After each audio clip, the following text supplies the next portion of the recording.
More on our big story, conservative author Dinesh D'Souza, and joining us a man who's never shy about saying what he thinks, comedian and author Penn Jillette. So, Penn, you've been listening out the back there. I have. Any initial thoughts? It's rather troubling to me to agree with you on everything. I didn't really know what to do. I was sitting back there going, Piers is right on everything. I think the basic thing that troubles me so much is that everyone who's running for president and vice president, they are good people that don't have hidden agendas. They have differences of opinion. And to my taste, not enough differences of opinion. They're too similar to me. But the idea that Obama, who I don't agree with on all sorts of things, would ruin the country, or that he has an agenda to bring America down in the eyes of the world, does seem, I think the term is bug nutty. Yeah, I mean, look, let's come to another point of yours, Dinesh, because you say here, Obama wants to put Americans more in debt. Americans will have to endure the unfamiliar sight of Chinese, Brazilian and Indian visitors occupying the best tables in the best American restaurants. I mean, apart from the fact that why shouldn't they? Well, yeah. This concept, Dinesh, that Obama wants, he wants to put Americans more into debt. Why on earth would any American president actively want to put his citizens into more debt? Because if American citizens and if our children and grandchildren are saddled with more debt, at some point they're going to have to pay that money back. A good deal of our debt is held by Kuwaitis and by Saudis and by Chinese. So debt becomes a way of settling America's global colonial debts in Obama's mind. Now, let me say a word here. Obama has added $5 trillion to the national debt. The highest deficit by Bush, who was a big spender, by the way, was $500 billion. The lowest Obama deficit is $1 trillion. There's no doubt that if there wasn't a Republican Congress, Obama would have spent even more. Now, imagine if he gets a second term, adds $5 more trillion to the national debt. America will be $20 trillion in debt, $10 trillion of that added by one man. So from George Washington... You're chomping at the bit here, get it? You sound like you have a conspiracy to bring America down. And of all the things you can say about Obama, that's just not true. And I'm not an Obama supporter, but what you're saying is insane and wrong. Well, you're attacking a complete straw man. We actually know that Obama has a hidden agenda. Obama leans over to the Russian President Medvedev, taps him on the thigh, and says, listen, Mr. Medvedev, I want to give you certain things about missile defense, but I need flexibility. You got to wait till after the election, because Obama's admitting that if I told the American people now what I wanted to do, they may not vote for me. Yep. So wait till after the election and then we can do business. So we know he has a hidden agenda. We just don't know fully what that is. There's no doubt that that was a moment for those of us who don't like to be cynical, that we had a lot of dancing to do on that. That was a horrible moment, and that was an agenda different than he's telling the American people. You're just right on that. Dinesh, here's the point, Dinesh. You obviously, you're a smart guy, and you've got a lot of opinions. It's the way that you are trying. This is the point that Penn raised, which I agree with. It's not so much that we don't think you can criticize President Obama. Of course you can, on many areas. It's the fact that you believe there is underpinning all these things. Israel, Britain, debt, etc., America's decline. There is a sort of craven lust by President Obama to want to do all these terrible things, when, of course, that can't be the case. Well, all I'm saying is this. I'm offering a theory to explain Obama's behavior. I'm saying Obama, at his heart, is an anti-colonialist who believes that American superiority is bad for the world.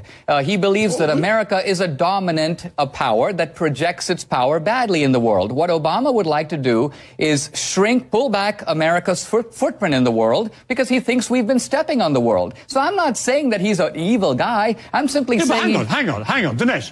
Let me jump in there.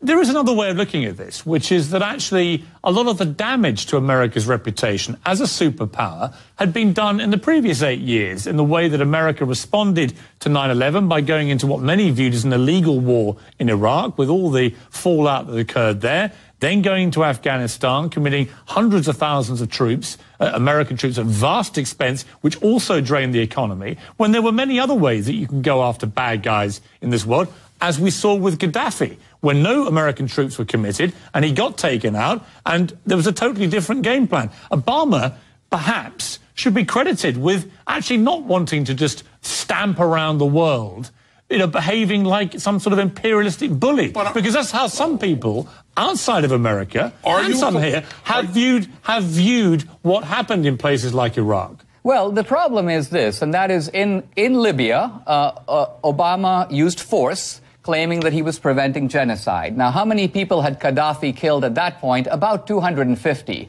Meanwhile, in Syria, over many, many months, tens of thousands of people are killed by... Well, wait a minute. I'm not going to get away with that. You think Colonel Gaddafi has only killed, before he was killed himself, he only killed 250 Libyans? He only killed 250 Libyans before Obama initiated the use of force, yes. What? No, hang on.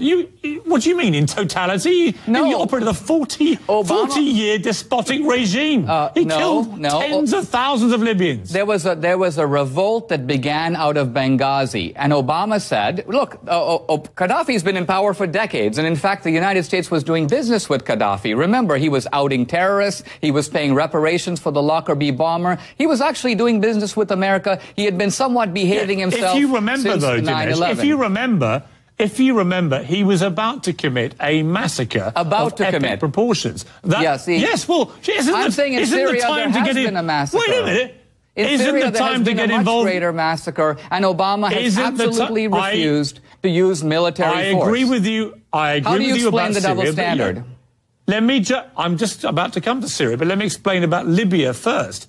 He prevented, many people believe, a terrible massacre occurring. And surely the job of responsible presidents of countries like the United States is to prevent, not to wait for them to happen and then react. Isn't it better to get in first? In Syria, I agree with you. In Syria, I agree with you. I have a larger concern. The international community has been far too slow. I have a larger concern, and that is that there are three important countries in the Middle East. There's Iran, there's Egypt, and there's Saudi Arabia. Now, Iran has been in the hands of the radical Muslims since 1979.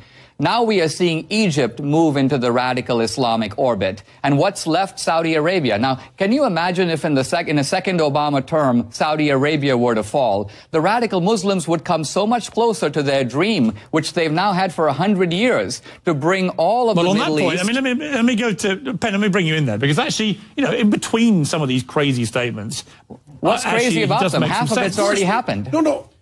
Well, some of your statements, Dinesh, do sound completely barking mad, but others have credence to them. A lot of what you just said about Egypt and about Saudi has some merit to it. And from my point of view, I mean, he's accusing Obama as being anti-colonialist, which I think is a good idea. I don't think we should be doing as much overseas as we are.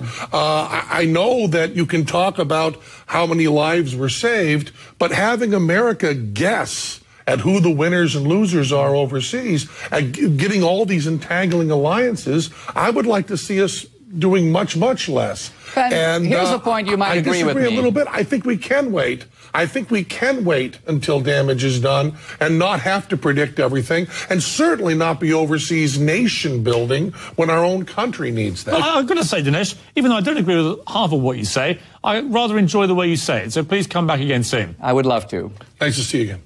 Ben, always a pleasure. Come back.